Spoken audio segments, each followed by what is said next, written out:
Hi, I'm Daryl Urbanski, and welcome to the Best Business Podcast. My mission is to help create 200 new multi-millionaire business owners. How? You'll do better when you know better. In my interviews, you'll hear from self-made millionaires, seven-figure business owners, authors, and world-class experts sharing how they did it so you can too without experiencing the same obstacles they did. Now, if you like this interview, please share it with a friend you think will benefit. They'll appreciate it, and I will as well. You can also connect with me on social media. Look for Daryl Urbanski, D-A-R-Y-L, Urban Ski, U-R-B-A-N-S-K-I, and add me so we can be friends. Now sit back, relax, and enjoy what I've prepared for you right here, right now. Hello, everyone. Thank you for joining us. My name is Daryl Urbanski, your host as always. And today we are joined by Lisa Tamati, a professional adventure athlete. She's a two-time best-selling author and just released her third book, Relentless. She's also a documentary producer, podcaster at Pushing the Limits, motivational speaker, run coach, epigenetics, health coach, and mindset expert. She's competed in many of the toughest endurance events on the planet, from a 217-kilometer race through Death Valley, the hottest place on earth, plus over 140 other ultra marathons. Just let that sink in for a minute. And in the game of business and life, our mindset and health play such a big part in how far we can go. You can have all the advantages and all the potential in the world, but if your health fails you or you mentally give up, you'll go nowhere. So I've asked Lisa to join us here today to help us upgrade our skills and understanding of mindset, grit, peak performance, and genetics. So Lisa, thank you so much for joining us today. How are you? Oh, Daryl, it's so cool to be on your show. I'm just so excited to be here, and thank you very much for having me. It's a real honor. Yeah, it's an honor and pleasure. We've chatted a couple of times. Lisa actually works with my girlfriend. We connected so well. You know, it's so funny because I got off the call, I went and talked to Kathy, and I was like, she's intense. She's my intense. Like, I could feel, people tell me I'm intense, and I could feel your intensity, and I was like, wow, I like it. It's good because it's that I guess you have to be intense, like that mental fortitude, right, to do those accomplishments. So now, but before, we dive into that, before we get into all this stuff and where you're at now, how did you, do you feel like you were just born with this sort of grit and determination and mental fortitude, or where did you first kind of get pushed into that? Where were your first trials, to develop these skills? Yeah, really good question. So yeah, I get your thing on the intensity, Daryl, and that's why I think we clicked immediately, because I am full of beans, full of energy, and just fully excited into life, and sometimes that can be a little bit overwhelming for some people, like my husband who likes to cruise. But so I grew up in New Zealand, in rural New Zealand, and I had a wonderful sort of 1970s, giving away my age, upbringing, really outdoorsy, really good natural lifestyle. And I had a dad who was a real hard ass. I mean, he was an awesome dad, but he was really disciplined and taught us a lot about hard work and discipline and persistence and being mentally tough. And he sort of didn't suffer fools. And I think that really colored my sort of early childhood, and sort of, you grew up sort of having to handle little bit of stuff, which sort of set you in good stead for later life and the knocks that life sort of throws at you as you get older. I was a gymnast as a child and as a young woman, and that sport is a pretty brutal, hard sport. And, it led to actually quite a few mental issues. So body issues and self-image issues and self-esteem issues and things like that, which we can, pick apart later if you want to. But that also taught me a lot of discipline and, how to train hard, how to work hard, how to overcome fears, and how to, deal with pressure cooker situations and stuff like that. So, while it wasn't all ideal and wasn't, what I'd perhaps want for my children, if I had any, it did teach me a lot. So, and then, in my early adult years, then I got into things like surfing and then into adventures. But to answer your question, I think I had that intense need for a start when I was young. I wanted to prove myself. I really wanted to please my dad, and I think that was a driving force right throughout my childhood. If I look back, young girls like to do that, I think, daughters, and you want to please. Like, I always had the unconditional love of my mum. She was amazing, so I took that completely for granted, as children do. And dad was harder to please, so I sort of wanted to please him, and that made me push really hard, I think, from the get-go. And I think that grit and determination was sort of baked in because of that. I love that. And then how did your business career start? Like when did you first jump into the forum of entrepreneurship? Well, Daryl, I just don't fit the normal box. I never have. I've always felt like a fish out of water when I was, in corporate jobs and I haven't really been in paid employment since I was 20. I just can't handle it. I'm unemployable, as I say. I like to be the captain of my own ship, for better or worse. And so I've always just tried to, at the beginning, tried to find ways. I fell flat on my face a number of times, but I just always just kept getting up, learning a little bit more. I've done everything known to man. I've had so many different careers. It's been a really interesting life so far, and I think there's many more to do. And I think we're lucky that we live now, especially in a day and age where we can change directions and careers, and we're not stuck in one thing because we did that when we left school. And I've done everything from making documentaries, writing books, hosting TV shows, radio shows, running coaching and speaking and all of these things. And I'm not qualified in some of them I am, but most of them I'm not qualified in the normal sense of the word. I just find a way to do stuff. Yeah, no one ordained you. No institution was like, you are ordained. You live in it sounds like you're like me, because I never went to university, and I grew up in a university town. So I always had this sense of having to, almost like not prove myself, but keep up. Like I hear you. I eat books like candy because when I was a kid and growing up, all my friends were going to university and stuff, but we couldn't afford it. But they're reading all these books, and it's funny because I feel like some of them, because they got ordained and they got their certificate, they stopped being learners. But for me, it was like it just became like a lifestyle. So it's almost like we live in the world of results. Like you were never ordained, but that's because the proof is in the pudding. So exactly, walk the talk. And just have a crack. Like I think having that mentality of just go and take action and fail and get back up again, learn from that mistake, and that resilience. I think that comes from that, because you do fall on your face sometimes, and other times you're hugely successful. So you can never be anything but humble, because that there could be another failure around the corner, but there could also be a huge success. And I think that keeps me really grounded and keeps me really curious. And then I've taken all the crap that life sometimes throws at you, some of the real bad curveballs that come at you in life, and use those to find where the silver lining is, and dive deep into new areas to research and stuff. And we can get into that a little bit later. So I'm going to kind of jump back and forth between kind of your personal life and your business life. But one of the things I want to ask about now is, you talked about like a lot of challenges. I loved how you said your dad didn't suffer fools. I love that. I love that.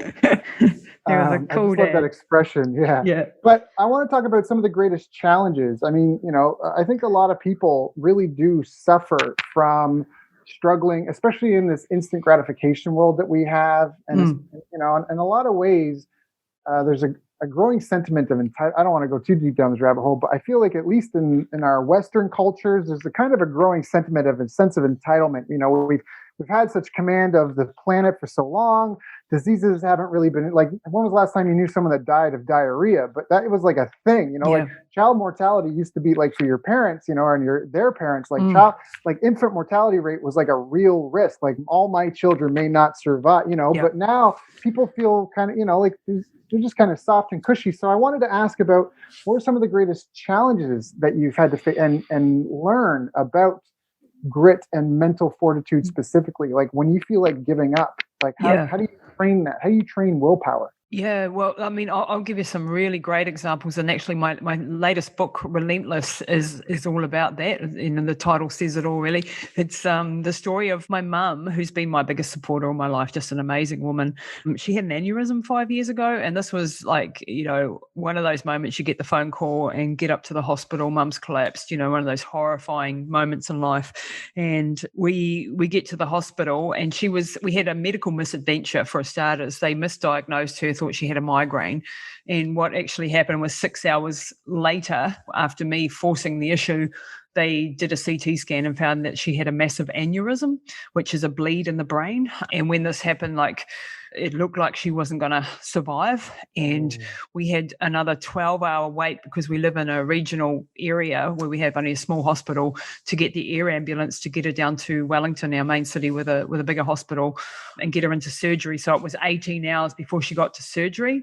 And so this was like the worst moment in my life. And I remember my dad at that point, coming over to me and saying, well, we better start planning the funeral. And I just grabbed him, and I know when people are in crisis like this, you have to pretend like you know what you're doing, and you have to give people jobs so that their emotional brain doesn't start taking over and really losing the plot. So my dad's been a firefighter his whole life and stuff, so he was pretty handling it, but I knew that he was about to tip over the edge because this is the love of his life, right? Been married for 55 years. And I just said to him, look, she's breathing, she's alive. We're going to do everything in my power, Dad. I promise you, I'm going to do everything in my power to, if we get a second chance, I'm going to bring her back. And I promised him, and I said, I want you to go and do this, get this organized, get down to Wellington, do X, Y, Z.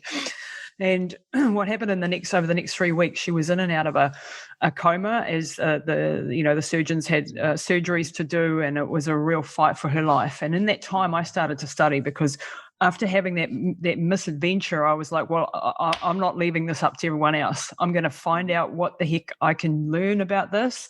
And I dive deep into the rabbit hole of brain injuries and aneurysms and everything that was going on.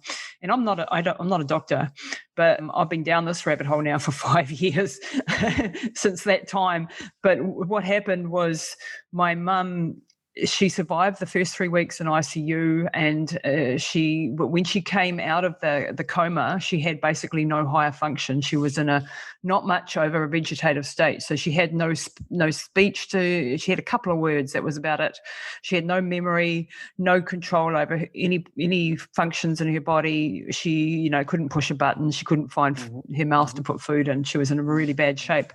And at 74 years of age, they said to me, look, there's just we can't do anything with her. She's got massive brain damage, and we need to put her into an institution and prepare for the worst. And I just went, I've always been a endurance athlete, and I've always done things that people tell me it's impossible. So I was just like, no way in hell, I am not giving up the fight.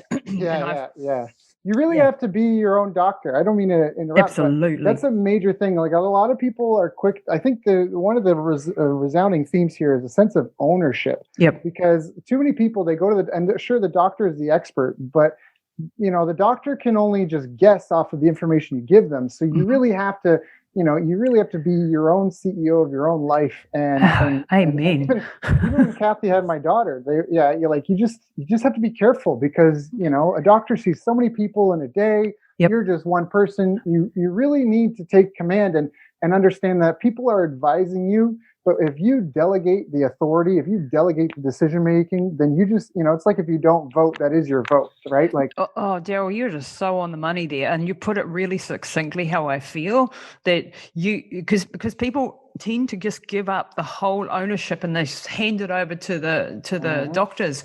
And what they're not understanding in that, and this is no indictment to the doctors per se, like personally, but they have 100 people that day to see. Their brains are like, they may have been on shift for 18 hours because some of them work ridiculous hours. They have limitations about the amount of study they can also do about what is currently the latest research, because they are so deep in the weeds of actually fixing people. They can't be up on the latest information that's coming out of PubMed or the latest clinical data or anything like that. So you have to be the one that goes and does the hard yards, does the work, does the research, and not feel as if you don't have the right to do that, because we live in a day and age where we can access the greatest minds on the planet. And that's what I ended up doing with my mum. So to come back to her story, my first win with her was I thought she had sleep apnea when she was still in the hospital, because I was seeing in her what I had seen in myself when I had altitude sickness, when I was racing at altitudes. And so I tried to get them to do a sleep assessment. And again, they told me, no, we don't need that. That's rubbish. And so I went against the system. I brought in an outside consultant. I was very popular in the hospital, as you can imagine. And it came back as severe sleep apnea. So she was stopping breathing a couple of 100 times a night. So this was knocking off what little brain cells she had. So she would not have lived. Like she wouldn't have lived for more than a few weeks if we hadn't picked that up. So that was my very first win.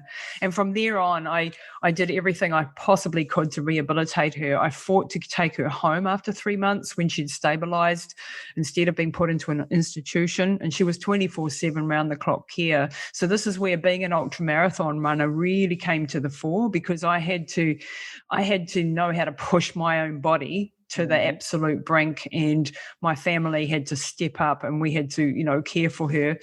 And I did something called hyperbaric oxygen therapy, which I really love talking about because I want people to know about this amazing therapy that really was a key player in her rehabilitation. And this is very powerful for not only for aneurysms and strokes, but everything from cancer to cerebral palsy to diabetic wounds to burns, because it hyperoxygenates the body, it produces more stem cells, hits inflammation pathways. I could rattle on about it for hours. Anyway, I managed to do this, and to cut a really long story short, my mum went from not being able to speak and not being able to move or control anything in her body to now being a fully functioning woman with her own power of attorney over her own life, full independence. She has a full driver's license. She's off today somewhere in town with her sister at the movies, and awesome. It took me 3 years to get her back to a level where I'd said she had 90% back. And now we're 5 years into this journey, and I train her 7 days a week still. I have every biohacking gadget known to man. I have her on 100 supplements a day of different things that I've researched. She's probably close to being the bionic woman. But I have my mum back. And this is why I wrote that book, because I've written 3 books, and my first 2 were about my running adventures in the most craziest, places on the planet and doing stupid things. But this one was really, it had some running stories in there, but they were the catalyst for the mindset that was required to get my mum through this, and this never say die attitude that I had to have and still have. And this is it's so important for me to get that message out there, because so many people are just written off as you've got a terminal illness, you've got cancer, or you whatever the case may be, and there's no hope for you. When that is not true. Yeah. There is very often, if you go digging in the literature, if you go searching for the right experts in this area, you'll find things that are at least worth having a crack at, and that's what I want people to take away from that book. So to come back to your original story about resilience, that was one of the obviously the toughest times of my life, and having the background that I had really helped me get through that. Yeah, the lessons I wrote down from this is basically maintain ownership, get into the details. That was something that you really get into the details. Don't just take someone else's opinion, but go deep. Yep. Seek out experts constantly learn and persevere. Those are really the lessons of that. When this happened with your mom, you took ownership. You didn't just delegate it you understand that. It's your family and your life, and you're almost choosing your experience you want. Do you want to just sit there and watch your mom decay? Do you want to get involved? So you took ownership, and then again, you got into the details. You were observing her sleep, and then you're let's analyze this, obsess over the little details. That's so many people. Right now, the time recording, we're kind of in the middle of this pandemic, and a lot of people are oh, it's only 1%, but man, 1% is a massive, and banking industry makes billions of dollars charging small percentage points on that. Elections are won and lost on 1% or less. 1% is massive. A 1% reduction in your hydration during an endurance competition can have a mass. People it's easy to just brush it off, but it really the devil is in the details. I got 6 years in Gracie Jiu-Jitsu, Brazilian Jiu-Jitsu, and once you learn the techniques and all that, it really is. It's a game of inches. It's a game of just that 1 inch. I just need that 1 inch advantage, and then I have all the leverage that I need. But it's anyway. So those were the real ones, the lessons I pulled out of that. Maintain ownership, get into the details, obsess about the details, seek out experts, never stop learning and persevere. And fight like crazy. I mean, if you're alive, fight like mad. For me, life is precious. And I unfortunately been through a journey recently with my father, who we, in this case, lost. And I was fighting. He had aortic aneurysm 6 months ago, and he was in the hospital. He'd survived this incredibly huge operation. He was 81 years old, but in very good shape. But in his case, I was fighting for intravenous vitamin C, which is a very simple thing to be asking for, you would think, when someone is dying of sepsis and there is no other thing working. And I just came up against a brick wall in the medical world where I was fighting ethics committees, legal battles, every single doctor and every single nurse in that ICU. I had to get permission to do this. I had to get my own doctor legally covered. And I fought like I did for my mum, and I fought with everything, but I was up against a beast of a system. And it took me 15 days. And I knew that intravenous vitamin C, because I have done the research, I have the scientists. On my show, Pushing the Limits, I've just interviewed 5 of the world leading experts on vitamin C. And I knew that this was a chance for him. And they wouldn't let me do it. They wouldn't let me do it until 15 days it took me to get permission. And by then he had multiple organ failure and was at death's door. So I know what it is to fight against, David against Goliath. And in this case, I unfortunately lost that battle.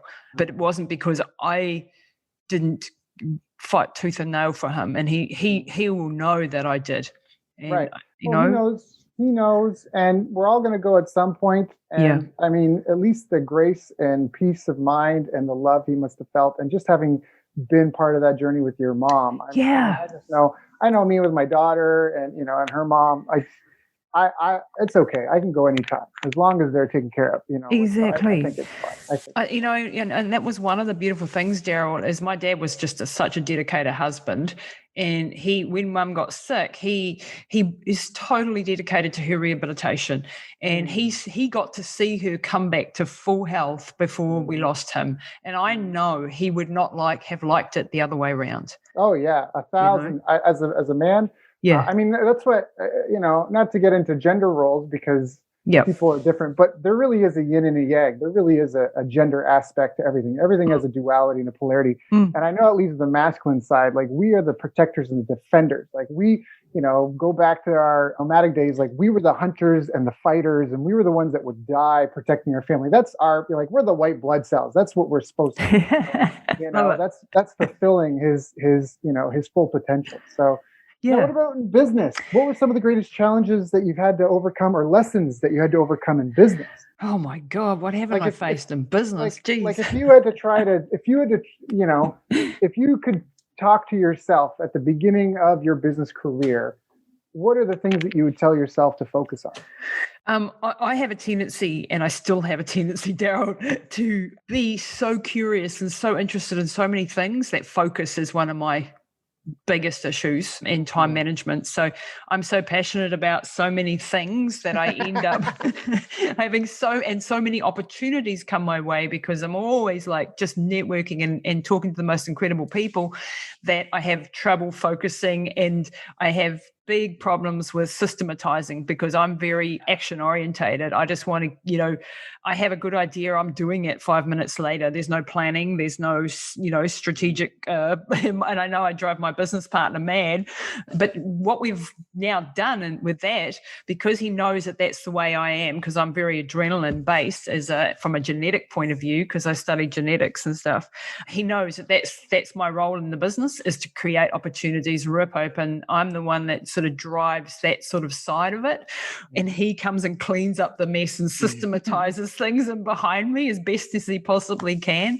So understanding and knowing your weaknesses, I think, is a big key to success. And then finding partners, and this is the hard part, finding partners and people. And this is why I love working with Kathy, because she is exactly what I'm not. And I'm loving working with her, with our podcast and what we're doing, because she and her team give me I can give that over to her, knowing that it's all done, it's all taken care of, and I can get that out of my mind and I can focus on what I'm good at. And I think when you can get to that stage, and it's very hard when you're starting up as an entrepreneur, because you have to wear every single hat in the business, and that is a tough thing for any of us to deal with until you get to a certain size, and you can start taking on contractors and team members, and then hopefully employees, and so on and so forth. So it's hanging in there. It's being persistent. It's focusing, but it's also knowing when to give up on dead horses, because that's another thing that I did wrong. For example, I had a jewelry, so I'm a goldsmith as well. I learned in Vienna, and a jewelry shop was really good for a number of years, and then China, with the mass production and industrialization came, and all the handmade one-off pieces that we were making just became impossible to compete with China, basically.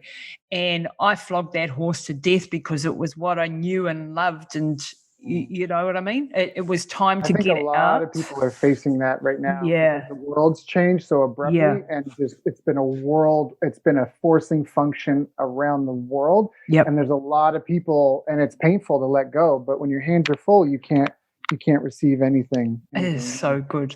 You're so good at putting things really nicely.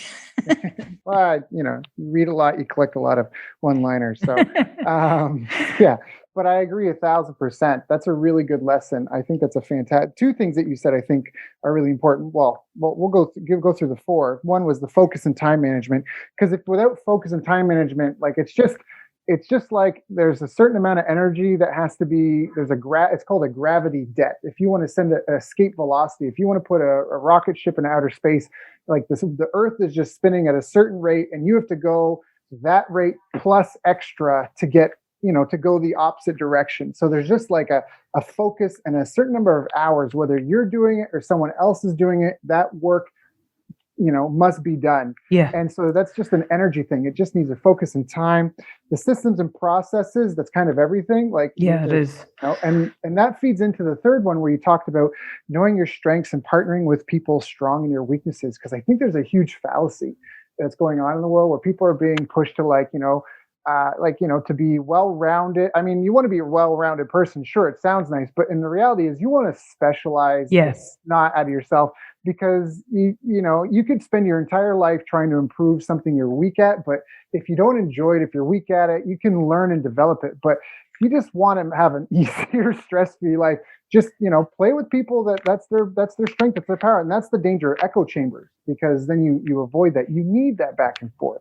So, and it is really tough at the very startup, because you don't have anybody, you can't afford anybody, and you're having to. But as soon as you can get that first helper, or you can partner with someone, collab with someone, give someone a piece of the work to do, and give up what because I've burnt myself out trying to be all things to all people over the years as well, and even in my coaching, and trying to answer everything, because that's just my nature as well. And I now know I have to focus in, and I have to stay focused on certain courses and stick to those, not jump to the next new shiny object, which I have a tendency to do personally. And in having those systems and processes, which I find just horrific, like for me, it's like, it's like walking through treacle. I hate it, but I know it works, So I've done things like hyperbaric oxygen clinics and things like that. Pretty much everything I've done because I've been passionate about helping people, and that makes for a very fulfilled life.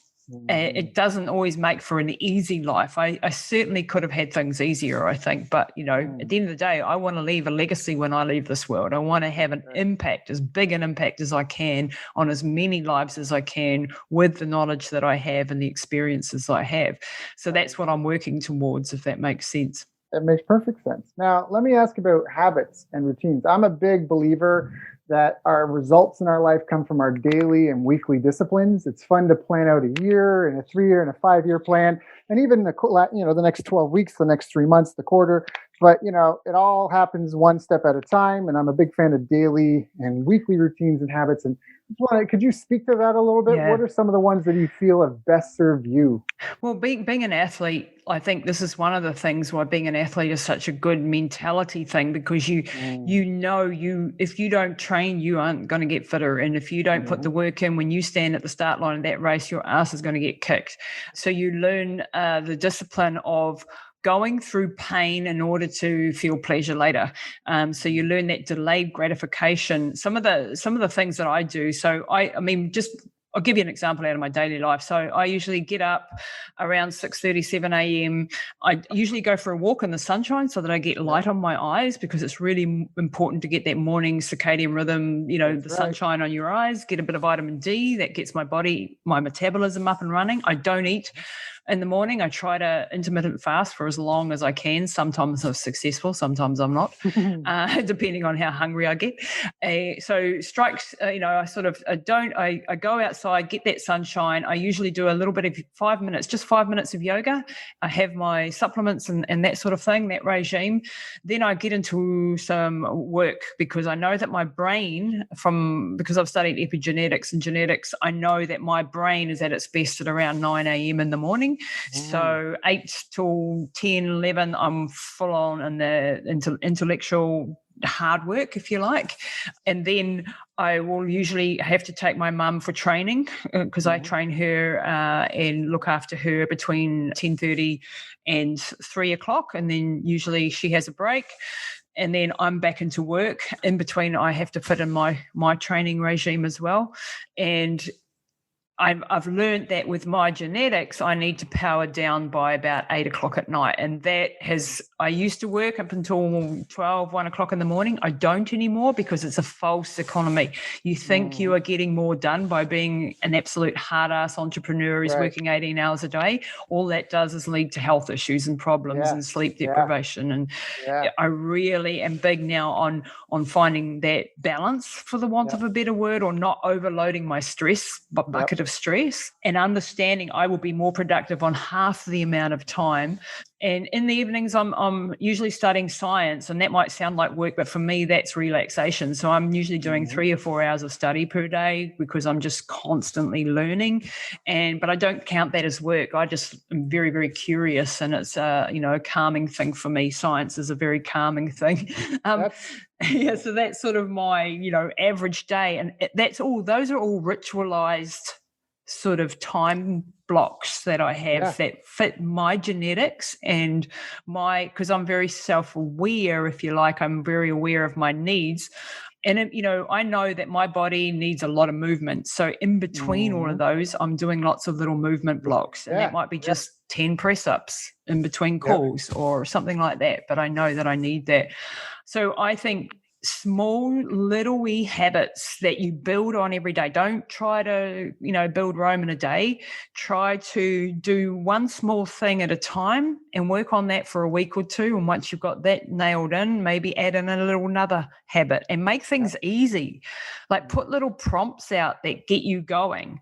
Like if I lay out my gym clothes the night before, or I just get up and put my gym clothes on or my running clothes on, usually as soon as I get up, because I'm lucky I don't have to go to the office, I'm then ready to go. There's no excuse for not training. You know what I mean?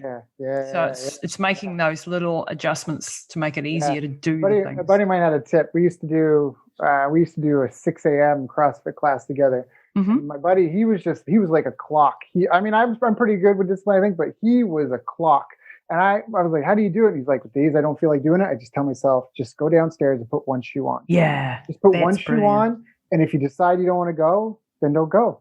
Yeah. And then he's like, but as soon as I get that first shoe on, I'm like, whatever. It's just another shoe and it's a block away. And he goes, and I just loved your routine. I feel like we're twins in some respect. It's almost the same as mine. An early start, walk in the morning. I always do some sort of, when I walk, I always meditate. I've got different meditations. I skip breakfast if I can. I do a 7-minute Tai Chi thing. I do my supplements.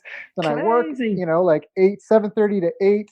to 11 is, because that's when I'm best for the hard mental stuff. Then 11 to about 12:30 is when I go to the gym, and time management isn't just time management, it's energy management. It's knowing your cycle. It's knowing yourself and your cycle. And like I said, then you work. I'm really unproductive for anything but meetings from like 1 p.m. to like maybe 6. Yeah. That's like the research study time, the eat, the socialize time, and then, family time. And same with the power down. I used to beat the drum of grit and grind. I had this app. I found a way to hack my sleep. There was this app that would wake me up slowly, and I found a way that I could actually function on 3 I've got the same app. And for 2-3 years, I recorded, Sleep Cycle, that was it. And for, I'd say almost 3 years, I recorded something like 700 nights with that app, where it said I was getting 6 hours of sleep, but then I got a Fitbit that was a heart rate monitor attached. And this was a big awakening for me, because I thought I was getting 6 hours a night, but then my Fitbit was like, no, you got 4.5 hours. I'm like, how did I get 4.5 hours? Wow. And then I realized the sleep cycle, it's a start and stop, but you're hitting start when you go to bed. And you're hitting stop when you get up. It's not when you actually fall asleep. So I had a 6-hour window for my sleeping that I wasn't sleeping for 6 hours. And that's when I kind of realized. And then like the reading research, the mortality rate is just through the roof. And so now I am a consistent 6.5, 7 hour, like that is melatonin is my friend. Yes. Me too. And there's a ton of longevity stuff around. Anyways, we'll go on that. I want to get into another one because I think this is important. It does feed into what you do. I want to talk about genetics and how, like nature versus nurture. There might be some people listening to this call that maybe feel like they're just doomed, like they've been labeled something. And can you speak to that a little bit? Like, absolutely. And on the epigenetics, I'd love to take you through our program, because I bet we'd be somewhere similar on the scale of things in the genetic groupings. Sure. It'd be funny to do. So we do a program. It's all about looking at your genes, but also how they are expressing right now and how to optimize your genes. So genetics is not your destiny. What you need to understand is that we have a DNA print, like we've inherited from mum and dad, all our genes. And yes, that will dictate the color of your eyes and perhaps how tall you'll grow and things like that. However, it depends on which genes are turned on and off as to how they will really express. And this is when where your environment comes into it. So if you have a combination of knowing what your genetics are and knowing how to optimize them and avoid trial and error, then you'll be able to do the best with what you've got. So I'll give you an example. So I have this 9p21 gene, a 6G variant, which is a mutation that means I have a very poor endothelial lining of my blood vessels. Now, that sounds already fancy. Well, that means that I'm prone to heart attacks and strokes, right? So I have a very weak lining of my vessels. Now, I can look at that and go, oh my God, I'm going to die of a heart attack at 50, which would be 2 years behind me already. Or I'm going to go run 217 kilometers through Death Valley, and probably do more damage. I didn't know that at the time. So I don't do that. That's not, it's not like health optimization. That's more like mental grit and determination. But so what do I do about that? So I optimize my regime for it. I am constantly monitoring my cholesterol, my blood pressure, my blood sugars. I have supplements that will help me rebuild the lining of my glycocalyx, which is the lining of my blood vessels. The same with my mum. She's got the same genetics. I've obviously inherited from her. So I keep a very close eye on monitoring those things, and I avoid toxins, and I avoid, too much stress and all of these things that I now know because I know about genetics. I don't look at that as being oh my God, I'm going to die. I just look at it as being, well, here is how I can optimize it so that gene doesn't get turned on, if you like. It doesn't actually express. And this is where I think people get the wrong picture of genetics. It is not your destiny. You can influence how your genes express very much by what environment you put yourself in, and knowing what environment is good for you and your genes, like knowing that I need to move a lot and knowing that I need a lot of antioxidant support because of the gene combination that I have, and knowing that I have a lot of adrenaline. So I need to do yoga and Pilates and meditation and breathing to calm my system down. I know all of that about myself. So it's becoming more self-aware so that I can optimize my performance and my health, and hopefully live for a bloody long time is my goal, you know? Yeah, good. Me too. I want to live to be 300. And I want to give people an example, because we talk about the genes and whether they're expressed. Like, you might have the gene for alcoholism. Yep. If you don't drink, if you are in a dry environment, if you're working in the bush at a dry camp, that gene cannot express. Yeah, and that's a great example. You say you might have the gene, it might be hereditary, and that's great. But if you don't, it's like they say, there's a native story that inside of each of us are two wolves. One is all the good things, our love, our gratitude, our appreciation, our goals and dreams, and our mental fortitude. The other one is all of our bad stuff, our jealousy, our hatred, our envy. And it's like, and these wolves are fighting, and which wolf will win? Well, it's the wolf you feed. And that's like your genes, you're saying, like you mentioned, you said your genes may predetermine how tall you can grow, but if you are malnourished, you won't reach that. Exactly. So it's what genes do I have? Which ones am I helping achieve their full potential? Which ones am I isolating and quarantining? That's the thing. I don't want to, And this is why, like knowing this information, this is why we have this program, so that we can help people eliminate that trial and error and optimize their lifestyle and go for the low hanging fruit too.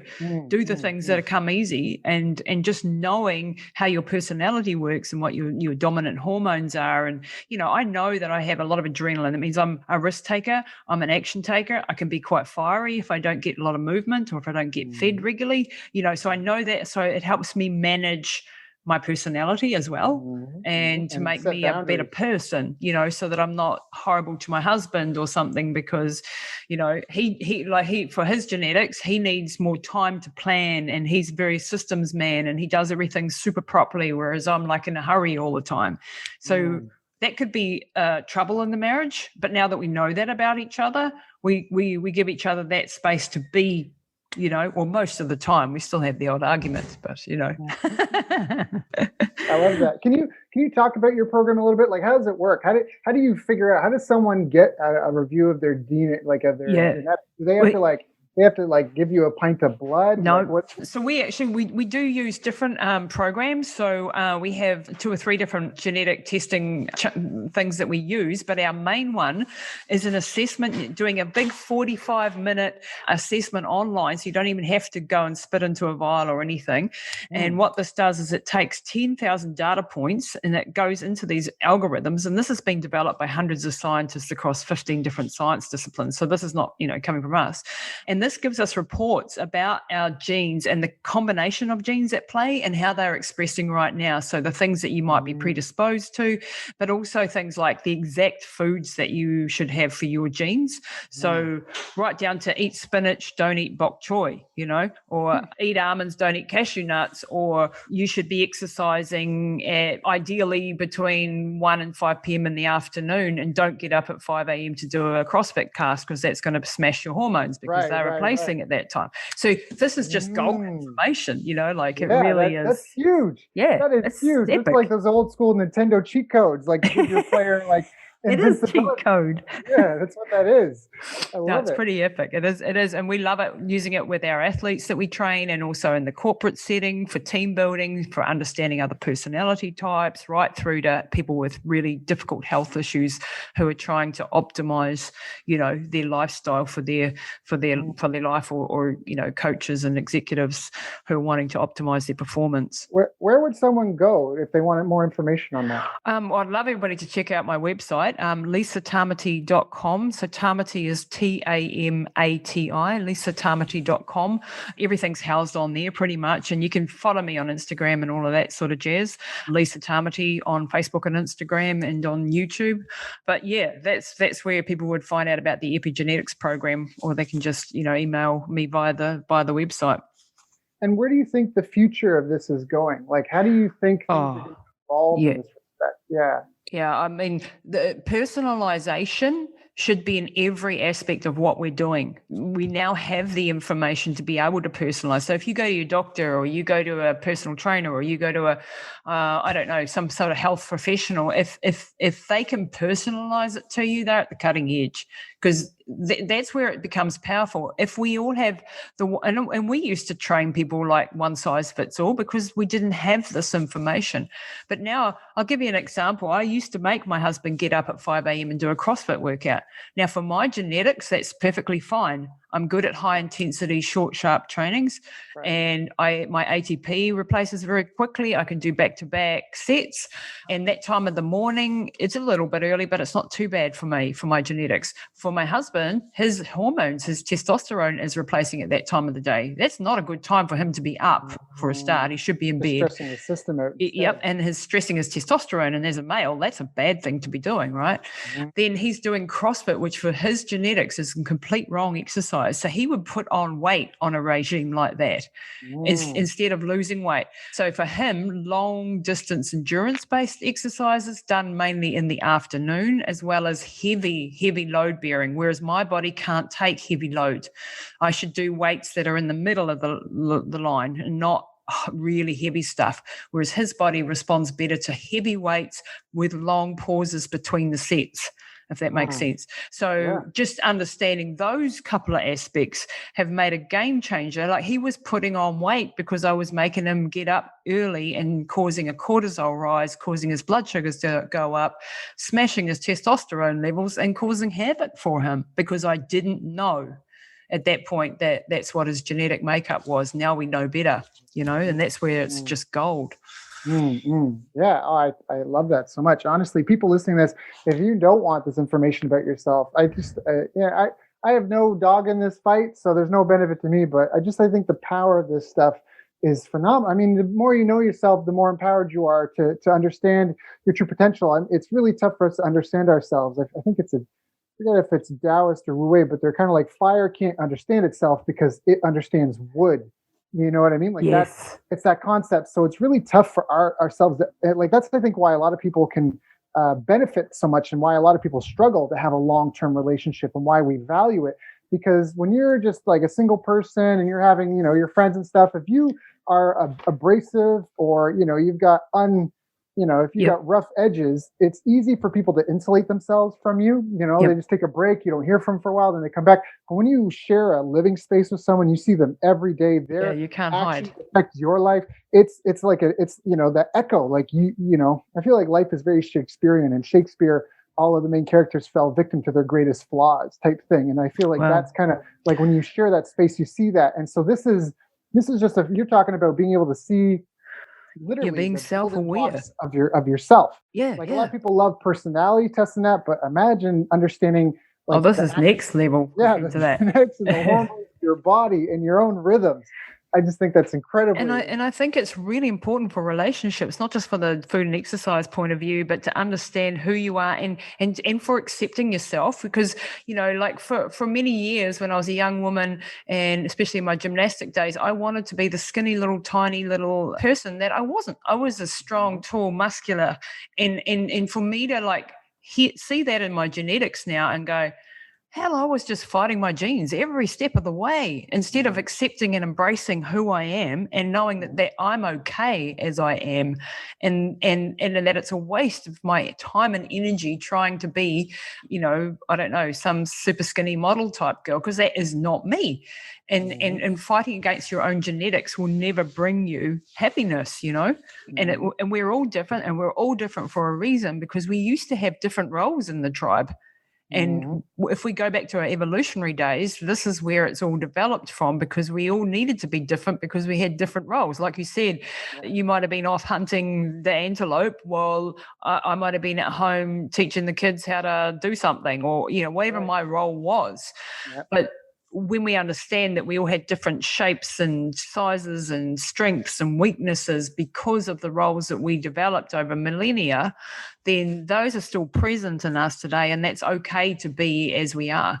and embracing who we are. And that's one of the great things with this program is people just go, oh, so that's why I do what I do, Yeah. If you were asking a fish to climb a tree, you'd spend a lot, there'd be a lot of frustration going on. And, I think a great word for it is ecosystem. We are a part of an ecosystem. And in any ecosystem, if we just look at birds, for example, there'll be some birds that eat insects. There'll be some birds that eat fish. There'll be birds that eat other birds. There'll be birds that eat nuts and seeds, and they're all birds, but they're all slightly different. And I usually use that analogy in talking about business and target marketing and niching, because everybody wants to be for everyone, right? Yeah. But that's why, but the truth is there's riches and niches, bitches. And that's not even, that's also for yourself and understanding what niche you belong to. Who is exactly. And who exactly you are. Yeah. And, I know we'll probably wrap up in a little bit, Daryl, but I just wanted to touch on some of the sporting stuff. I've had the privilege of, doing over 25 years worth of ultra marathon running and leading expeditions and stuff in crazy places on the planet. And often when people would ask me, why the hell would you do that? Because it must be just like super scary, super painful, very expensive, no money in it, not a heck of a lot of glory, no stadiums full of people. Why would you do that? And it's like, because you learn so much about who you are when you push outside your comfort zone and you take on challenges that scare the crap out of you and you overcome them. It's so rewarding. Like artificially doing a race or climbing a mountain or doing something, it's all man-made. And in our evolution, again, like going back to our evolutionary biology, we used to have to fight for a living. We used to have to explore and adventure and pioneer and discover, but to survive. And that's still part of our DNA. And when we live cushy lives with comfortable, always in a, nice warm room with our TVs and our fridges full of food, our bodies don't like that. And our mental well-being suffers. When we push ourselves and we do things that are scary and we overcome challenges, and, in my case, you don't need to do this, but it was running across deserts all around the world from, Death Valley to the Gobi to the Arabian Desert, Libya, Niger, Jordan, Egypt, all over the place, the Himalayas. You find out who you are when you're stripped bare, because you cannot hide when you're pushing those sorts of limits, and you find out who you are when it comes to the crunch, and if you can push through and overcome and achieve, or even if you fail, you learn just so much about who you are and what you're capable of, that then other things don't scare you as much. And so it lifts your horizon and you become stronger and more resilient, and you have a better self-esteem, and you can look yourself in the mirror and go, gee, I did well at that, And it's not about winning or being the first. Well, certainly that wasn't the case for me, but it was more about I overcame myself to do something that was dreadfully hard and quite painful at times and quite frightening and sometimes dangerous, but I did it and I overcame it and I achieved it, and therein lies so much value, I think. Yeah. I think that's a really powerful message for people to hear, and I think a lot of people are on that journey as well. And in 5,000 years, none of this is probably going to matter. So we don't know what's after this life. So go. No, we don't. You can't take anything with you once you go past, and so that I think that personal journey is such a huge part of it. Yeah, and it doesn't need to be running. I mean, like you, jiu-jitsu, like I'm sure when you go to jiu-jitsu training, you get, the hell, knocked out of you on occasion, and you're thinking, why the hell am I doing this?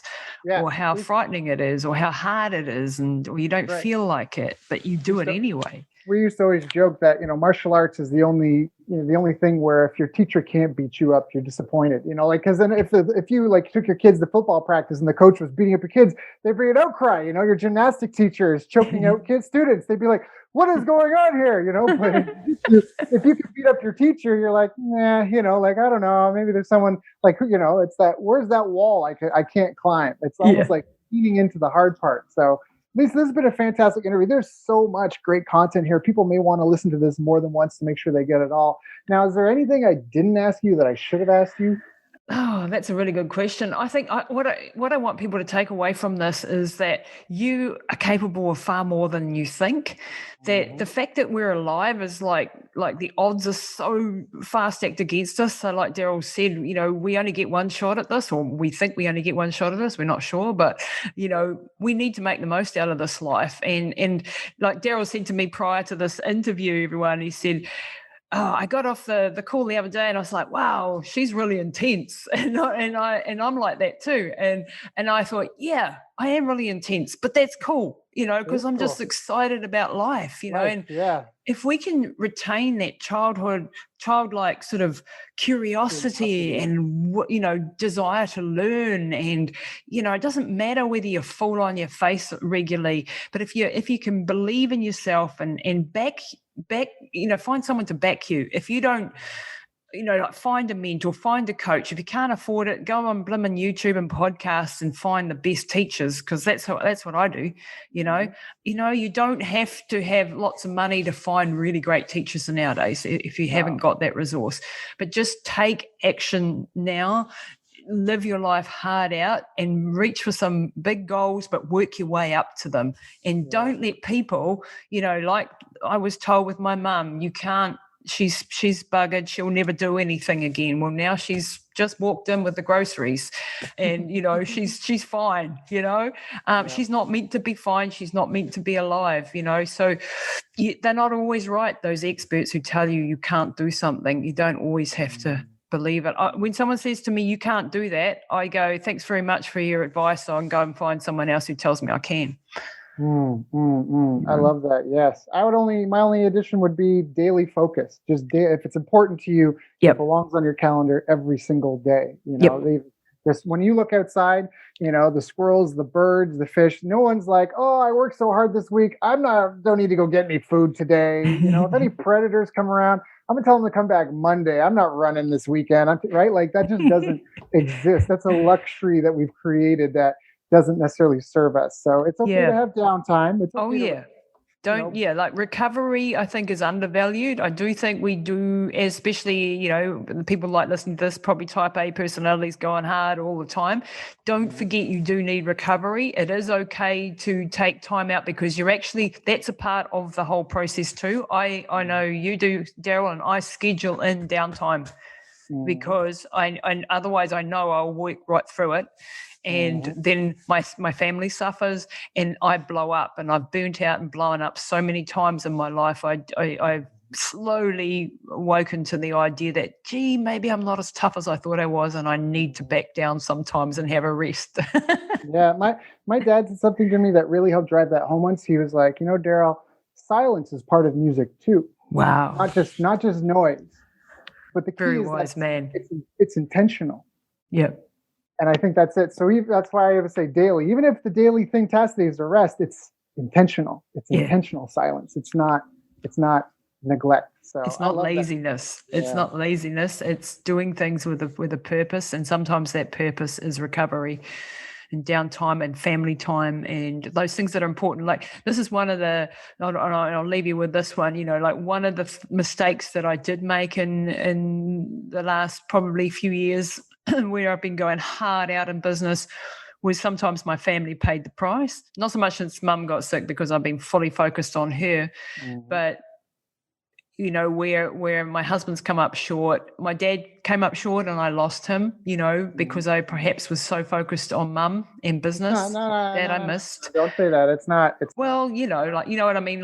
But just don't cut short living as well. Like spending time with your family is really, really important. And that's why you're working. So sometimes, I have to remind myself, why am I working so hard? It's so that I can provide for my family.